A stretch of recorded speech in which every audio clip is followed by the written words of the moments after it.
Welcome back to the CBET Series, Building Courses for Real-World Competence. In episode 1, we explored what competency-based education is and why it matters.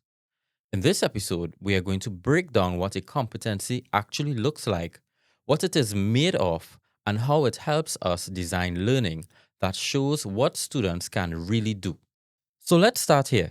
In many of our courses, we focus on what students should be able to know or understand. However, in CBET, the focus shifts to what students should be able to do with that knowledge. That shift from knowing to doing is what makes competencies so powerful.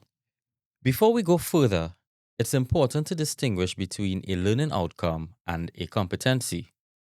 A well-written learning outcome typically uses measurable verbs such as explain, analyze, or describe.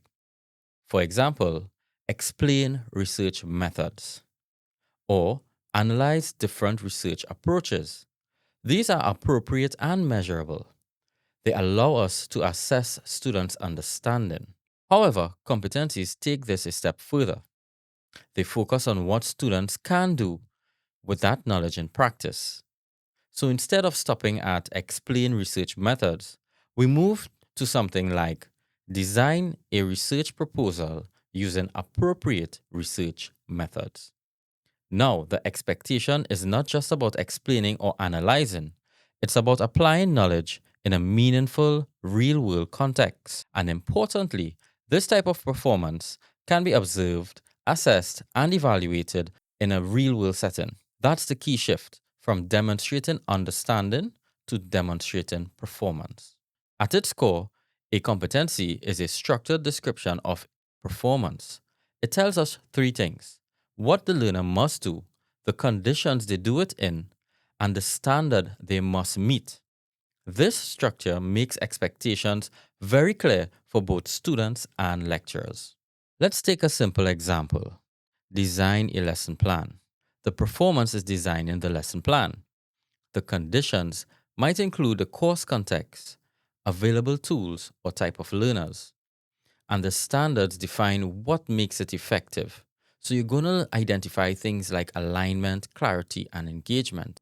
So here we can see that a simple task becomes much clearer when it is structured this way. Now, to make competencies even more useful, they are usually broken down into 5 key components.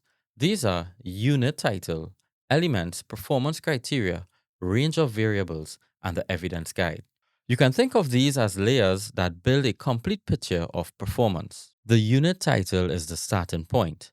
It's a short statement that describes the competency, usually focused on an action. For example, design an instructional activity, or conduct a laboratory experiment, or even develop a marketing strategy. It tells us what the learner is expected to be able to do. Next, we have the elements.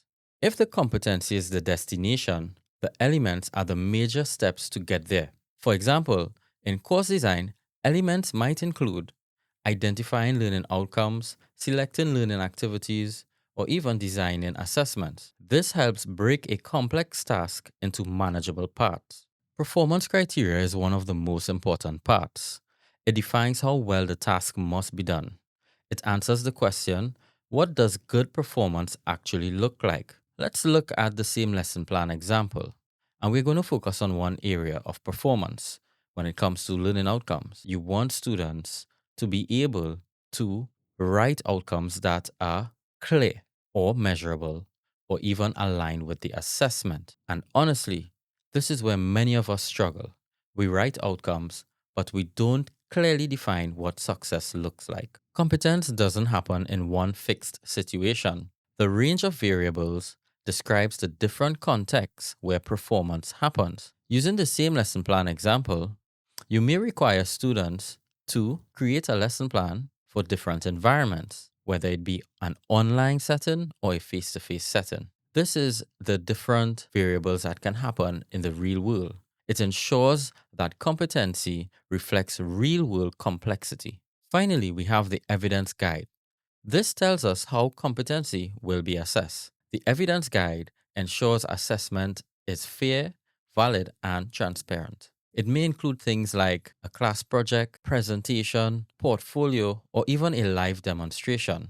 Let's now look at a competency and map it to the full structure we discussed earlier. Starting with the unit title, this captures the overall competency where the learner is expected to evaluate food safety practices. Next, we have the elements. These break the competency into key tasks, such as identifying food safety risks and assessing current practices. Now we move to the performance criteria. This defines what successful performance look like. For example, risks are accurately identified or practices are evaluated against relevant standards. Now, the range of variables introduces context. This might include different types of small scale food processing operations, different products, or environmental conditions. This ensures that competency reflects real world complexity. Finally, we have the evidence guide. This tells us how competency will be assessed. For example, a written evaluation report or a case based food safety audit. So, what we are seeing here is how a single competency can be expanded into a full structure that supports both teaching and assessment. This is where CBET becomes practical. We move from a single statement to a structured framework that guides how we teach, assess, and support learning, making our students ready for the world of work. So, why does this structure matter? I'll tell you why. It matters because it helps us clarify expectations, align our teaching with our assessments. It helps us focus on real world performance. And ultimately, it helps us develop graduates who can actually apply what they have learned. Before we close, take a moment to reflect on one of your courses.